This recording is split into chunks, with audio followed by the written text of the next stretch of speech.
好，我是宁官，健康好生活有 YouTube 的官方频道喽，大家记得要赶快按订阅哦。那接下来柯师傅就要来分享一个当令这个季节推荐大家吃的健康好料理哦。今天要做这个鹅啊焖鸡。对，那这是一个潮汕菜哦。那我先来做，等一下我再介绍这些食材哈。我们先准备一个平底锅哈。那我这边是要先把这个鸡腿稍微煎一下。好。然后这边呢，等一下是我们来炒一些其他的一些素料的部分哈。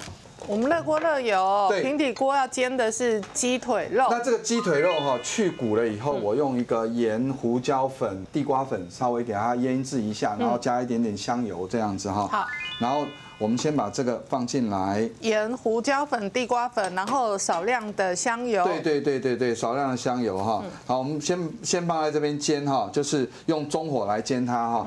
然后呢，另外这边哈，就是做法跟一般的爆香的方式，台湾的爆香方式是葱姜蒜头，好，那潮汕的爆香方式也是葱姜蒜头，但是加了一个红葱头 ，OK， 所以我们把这个红葱头放进来哈。红葱头常常也是台菜的灵魂。对，我们的红葱头酥哈都会有哈，然后蒜头，好，但都是切粒的，切成粒状哈，切成粒状，然后再来姜，然后还有就是它一定会加洋葱，好，它一定会加洋葱。然后我们现在洋葱也让它炒。我们把马铃薯我有烫一下，因为马铃薯会变色，所以我稍微有烫一下，让它比较不会变色。然后加上菇类，我们准备了红喜菇、美白菇加进来。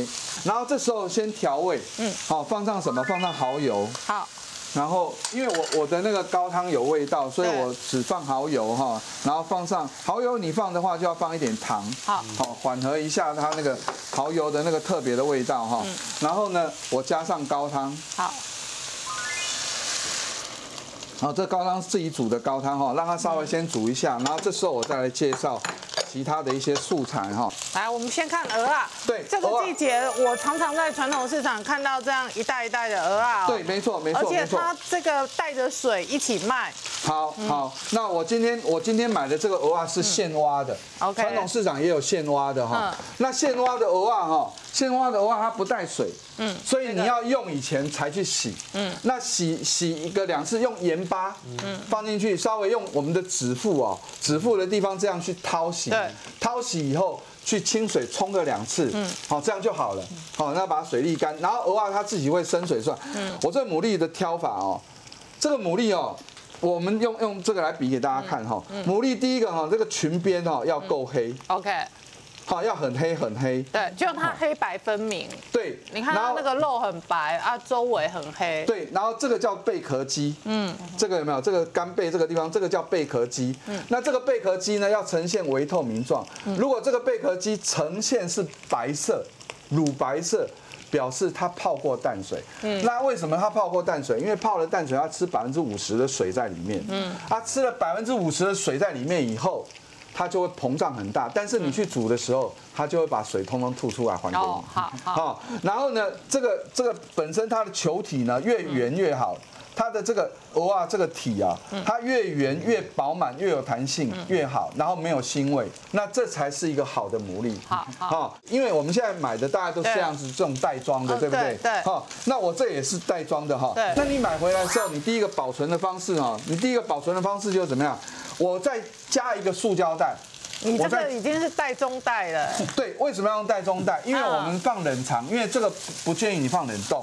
我们放冷藏的时候，因为开关，我们冷藏室的温度是8到10度，但是你这样开关的话，它温度会丧失，它容易坏掉。所以你买回家第一件事情，把冰箱里面制冰盒的冰块放进去，让它自己去。慢慢溶去退冰，所以它会一直保持0度。所以你这样的方式去保存它的话，更好。它可以放1个礼拜到10天都没有问题。我现在听得懂了，对，就这样子保存的话，它会比冰箱冷藏的温度还要再低一点。对。可是你又不能动它，它因为很细嫩嘛，一解冻都受伤。所以你就是外面用冰块，然后让它自己去退冰。好，所以你买回来第一件事情就是用冰块放在袋子里面，然后再把这个放进去。好，那蛤蜊的话，我们去挑的时候，等等啊，蛤蜊也要袋中带吗？没有，蛤蜊不行。哦，蛤蜊又不一样。蛤蜊你在挑的时候是，第一个敲扎实的声音，好，每一颗都挑。扎实的声音，这才不会坏，要不然一颗蛤蜊坏掉。传统市场你安尼头家牛会疯掉。哎呀，太贵啊！对啊，可以啊。头家牛通常捞给你，你回家自己再把你觉得比较不 OK 的挑掉。对，好，那你蛤蜊的话，一定要用塑胶袋，然后把它弄得很紧，让它所谓的假形真空。然后去放冷藏的话，就1个礼拜可以保存。那这个也是。等等，假形真空也是放冷藏。冷藏，但是它不能有水。OK。它不能有水，好，然后那拉也是一样 ，OK， 好，拉也是一样，同样放。那我先稍微等一下，等这些都做好了以后，我再来加牡蛎进去。师傅，好，我刚刚把那个煎好的鸡腿，我先放进来这边哈。然后现在这个蚵仔我刚刚讲过，我洗干净以后把那个水分沥掉。那现在出来这个水就本身蚵仔本身的水分哈，所以这时候我们加上一些的地瓜粉，我加的量不要多，你们也不需要额外再去加水。那你加一点地瓜粉的目的就是怎样？就是让它形成一个保护膜啦。对。那所以我们也不要像外面，因为外面为了要赚钱，所以它可能那个粉就会加的很多，粉比较便宜。对。便宜很多，对啊。然后呢，我们稍微就拌一点粉进来哈，拌一点粉进来，我们把这个蚵仔呢整个铺满这个上面。哦，好。好，把这个蚵仔，这个是在潮汕地区很有名的一个生蚝鸡煲的一个做法，一个模式哈。一点点粉就好，要不然你等一下整个起来就变蚵仔煎一样哈。就是我们把那个粉放一点点就好了。为什么蚵仔都它地瓜粉？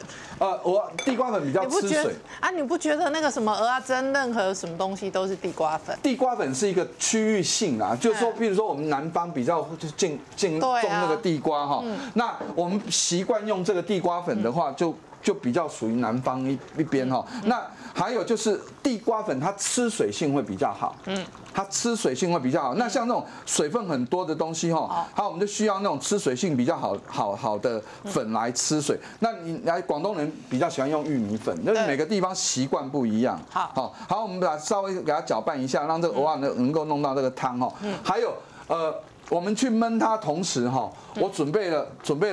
SO 酱，这 SO 酱也是干贝嘛，好，这80%这自己做的，80%都是干贝。这锅也太补了，男人的锅，鸡肉、蚵仔，然后还干贝酱。对，那你如果不用干贝酱，你可以用金银蒜呐，广东人喜欢用金银蒜啊或什么之类的都可以。广东人用的那个金银蒜，那个金是蒜酥嘛？金是蒜酥就炸过的，那银就是生蒜。对。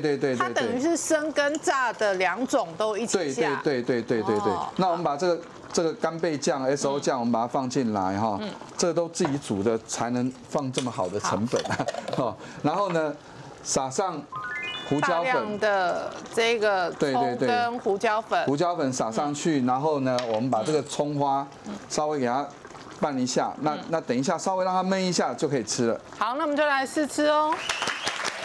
真的太好吃了！光是看这么大、这么饱满的蚵仔哈，这个蚵仔是会爆浆的，咬下去是整个那个鲜甜的味道整个会爆出来。它的鸡腿肉哈，真的是非常高档，咬下去那个是非常软嫩的哈。连马铃薯，我们讲说马铃薯它切得很大块，它把它的那个汤汁哈整个吸饱饱，咬下去马铃薯都非常含着那个蚵仔跟鸡腿的那个美味，哇！这道料理我想是没有几个人可以抵抗它的诱惑，再怎么食欲不好的一定会想要吃这道料理，真的太棒了哈。我们先讲到蚵仔又叫做海中的牛奶。那我们每次哈就想要，现在好多人都缺钙，就是要多喝牛奶哈。其实海中的牛奶它含钙。